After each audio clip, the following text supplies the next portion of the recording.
ఎటు వాళ్ళండి ఈరోజు మీ పర్సన్ యొక్క లేట్ నైట్ థాట్స్ అయితే ఏ విధంగా ఉన్నాయో చూద్దామండి.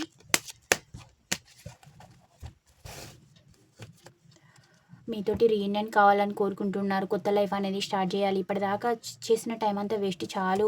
ఇక వద్దు గతం గతహ అనే విధంగా ఉన్నారండి. మీకు గతంలో ద్రోహం అయితే చేశాను నేను. నీ ఎమోషన్స్ తోటి నేను ఆడుకున్నాను అని మీ వ్యక్తి అయితే చెప్తూ ఉన్నారు. తన ప్రేమ కోసం మీరు బెగ్ చేసుకున్నా కానీ మిమ్మల్ని అయితే పట్టించుకోలేదండి మీ వ్యక్తి.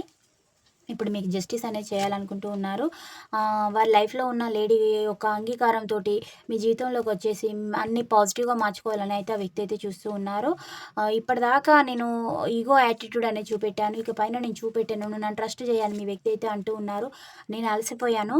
ఈ జీవితంలో నేనైతే అలసిపోయాను అని కూడా మీ పర్సన్ అయితే చెప్తూ ఉన్నారు. థర్డ్ పార్టీ సిట్యుయేషన్‌లో నాకు డబ్బు పరంగా కూడా చాలా ఇబ్బందులైతే ఉన్నాయని కూడా ఆ పర్సన్ అయితే చెప్తూ ఉన్నారండి. ఈ పాయింట్స్ రెజొనేట్ అయిన వాళ్ళు రిసీవ్ అయితే చేసుకోండి. పాజిటివిటీని క్లెయిమ్ చేసుకోండి. ఛానల్‌ని లైక్ చేయడం, సబ్స్క్రైబ్ చేయడం అయితే మర్చిపోవద్దు. Thank you for watch. Next వీడియోలో కలుసుకుందాం. బాయ్. సీ యూ అండి.